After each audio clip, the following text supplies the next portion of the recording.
प्रधानमंत्री नरेंद्र मोदी अपने 5 दिवसीय अमेरिका दौरे पर आज भारत से रवाना हो गए हैं। पीएम के 20 जून को भारतीय समयानुसार देर रात 1:30 बजे वाशिंगटन के एंड्रयूज एयरफोर्स बेस पर उतरने की उम्मीद है, जहां भारतीय अमेरिका के एक समूह द्वारा उनका स्वागत किया जाएगा। पीएम मोदी अमेरिका की अपनी यात्रा के दौरान व्यस्त कार्यक्रमों के बीच शीर्ष भारतीय अमेरिका सीईओ से मुलाकात करेंगे। इसके बाद वह बुधवार को संयुक्त राष्ट्र मुख्यालय में अंतर्राष्ट्रीय योग दिवस समारोह की अगुवाई करेंगे। यह पीएम मोदी के अमेरिका की पहली राजकीय यात्रा है।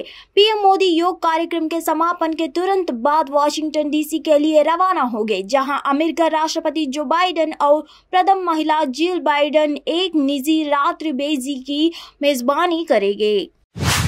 उड़ीसा के पुरी और भुवनेश्वर समेत आज देश भर के कई शहरों में भगवान जगन्नाथ की रथ यात्रा निकाली जा रही है। सुबह से ही रथ यात्रा में शामिल होने के लिए श्रद्धालुओं की भीड़ उमड़ी है। प्रधानमंत्री नरेंद्र मोदी ने मंगलवार को भगवान जगन्नाथ की रथ यात्रा का अवसर पर देशवासियों को बधाई दी और सभी के अच्छे स्वास्थ्य, खुशी और आध्यात्मिक समृद्धि की कामना की। पीएम मोदी ने एक ट्वीट में कहा कि रथ यात्रा की सभी को शुभकामनाएं।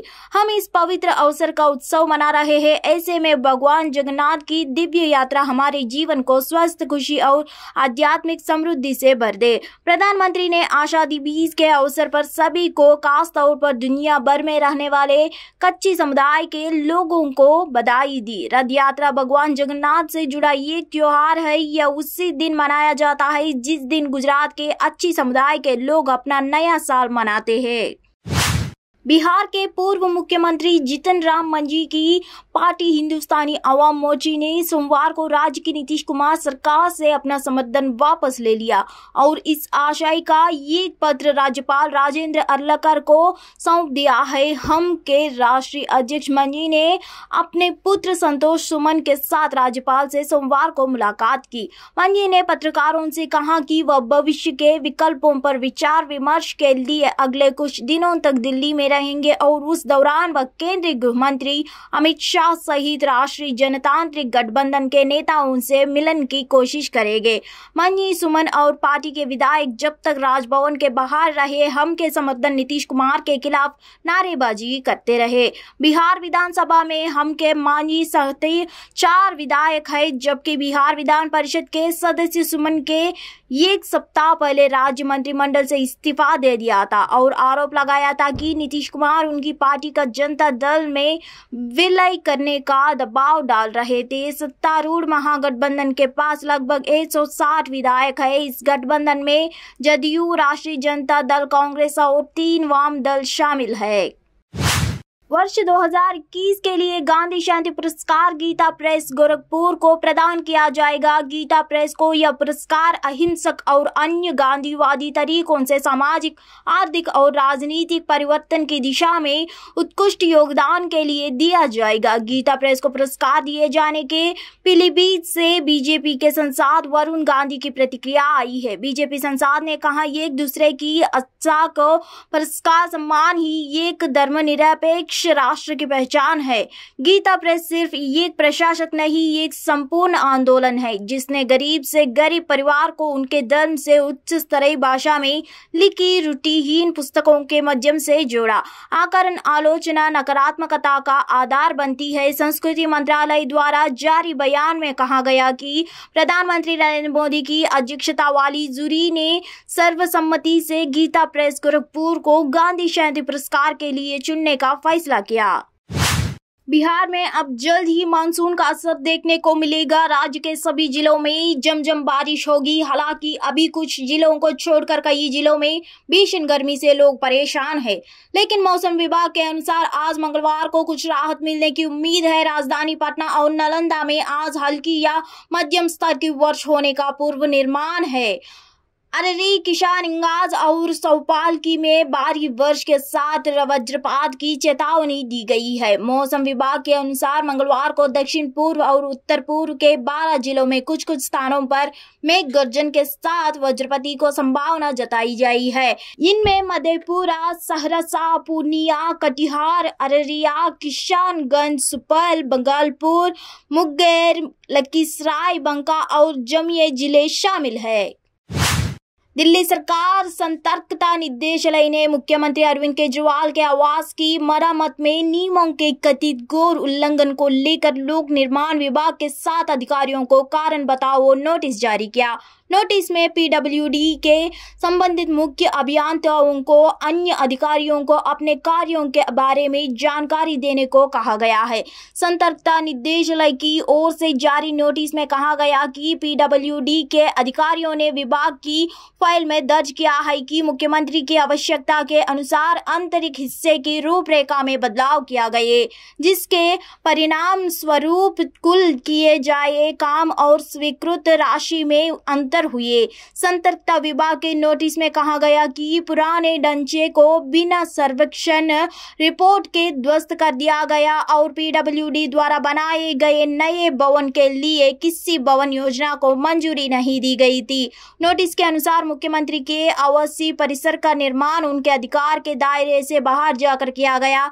सीएम आवास परिसर का निर्माण शहरी कार्य मंत्रालय द्वारा जारी दिशा निर्देश के तहत निर्धारित मानदंडों को हिसाब से बहुत बड़ा है। बताया जाता है कि मुंबई हावड़ा रेल मार्ग पर पश्चिम मध्य रेल के सतना उच्चहरा रेलवे स्टेशन के बीच रविवार की रात महाकौशल एक्सप्रेस को लोको पायलट की सतर्कता से एक बड़ा ट्रेन हादसा टल गया। लोको पायलट ने ट्रक में गड़बड़ी की सूचना जबलपुर में रेलवे कंट्रोल को दी। इस अलर्ट पर ऑपरेटिंग विभाग के अफसरों के साथ मौके पर पहुंची आरपीएफ की टीम ने पाया कि पिपरिकला से कुंदुहरी के बीच डाउन ट्रैक से गुजरी उस वक्त 37 क्रांकेट स्लीपर अनलॉक थे। रात 9:15 बजे के आसपास जबलपुर से चलकर निजामुद्दीन की ओर जाने वाली महाकौशल एक्सप्रेस पिपरिकला से कुंदुहरी के बीच डाउन ट्रैक से गुजरी थी। जांच टीम ने मौके से 150 से भी ज्यादा चाबियां बरामद की। रेल सूत्रों के मुताबिक प्राथमिक जांच से पता चला है कि अज्ञात बदमाशों ने स्लीपर को लॉक करने के लिए लगाई गई चाबियां निकाल ली थी। मौके से 2 साइकिल, हथौड़ा और रेंच भी जब्त किया गया है। बंगाल की मुख्यमंत्री ममता बनर्जी ने राज्य की स्थापना दिवस को चिन्हित करने के राज्यपाल के फैसले पर जमकर निशाना साधा। 20 जून को बंगाल के स्थापना दिवस के रूप में घोषित किया जाने पर नाराजगी जताते हुए उन्होंने कहा कि राज्य वास्तव में विभाजना के एक दर्दनाक परिणाम के रूप में पैदा हुआ था। यह एक ऐसा दर्द है जो लोगों की स्मृति में बसा हुआ है। राज्यपाल सीवी आनंद बोस को लिखे पत्र में ममता बनर्जी ने कहा, राज्य की स्थापना किसी विशेष दिन पर नहीं हुई थी। कम से कम किसी भी 20 जून को विभाजन का दर्द और आघात ऐसा था कि राज्य में लोगों ने भारत की स्वतंत्रता के बाद से किसी भी दिन को स्थापना दिवस के रूप में कभी नहीं मनाया। ममता बनर्जी ने कहा, बंगाल की अर्थव्यवस्था नष्ट और तबाह हो गई थी और पश्चिम बंगाल के छोटे राज्य को संचार और बुनियादी ढांचे में भी अचानक व्यवधान का सामना करना पड़ा था।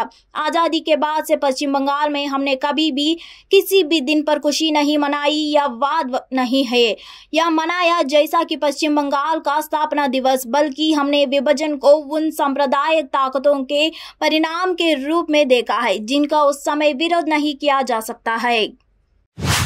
मध्य प्रदेश के मुख्यमंत्री शिवराज सिंह चौहान ने सोमवार को कहा कि प्रधानमंत्री नरेंद्र मोदी 27 जून को भोपाल एवं शहडोल के 1 दिवसीय दौरे पर आएंगे। चौहान ने कहा कि प्रधानमंत्री इस दिन भोपाल में 2 वंदे भारत ट्रेन भोपाल इंदौर और भोपाल जबलपुर को यहरान कमलपति रेलवे स्टेशन से हरी झंडी दिखाकर रवाना करेंगे। इसके बाद वह भोपाल के मोतीलाल नेहरू स्टेडियम में भारतीय जनता पार्टी के एक कार्यक्रम में शामिल हो गए।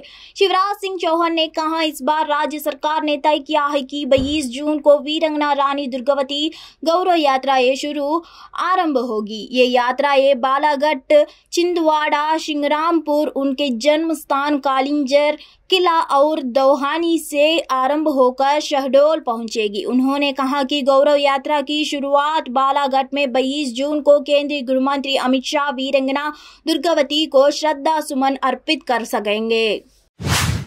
बीजेपी मुख्यालय दिल्ली में एक महत्वपूर्ण बैठक होने की बात कही जा रही है। सूत्रों की माने तो बैठक में आगामी विधानसभा चुनाव वाले राज्यों को लेकर चर्चा हुई, जिसमें प्रमुख रूप से राजस्थान विषय बना रहा। यहां पर प्रदेश बीजेपी अध्यक्ष सीपी जोशी के बाद से कई कार्यक्रम किए जाए, मगर नेताओं के मन में अभी भी सब कुछ साफ नहीं। उनके यहां की किस लीडरशिप के साथ जाना है यह अभी स्पष्ट नहीं हो पाया है। बाकी बीजेपी के केंद्रीय नेतृत्व को अगर देखा जाए तो लगता यही है कि अब वे वेट एंड वॉच की स्थिति में है। इसका सीधा असर अब यहाँ पर दिखाई देने लगा। किसी की भी भूमिका साफ ना होने से चीजें फंसी हुई नजर आ रही है। हर दिन एक नया शिगुफा राजनीतिक बाजार में छोड़ दिया जाता है और वो दिन भर चलता रहता है, मगर सूत्र बता रहे हैं कि इसी सप्ताह बड़े बदलाव की सूचना आ सकती है।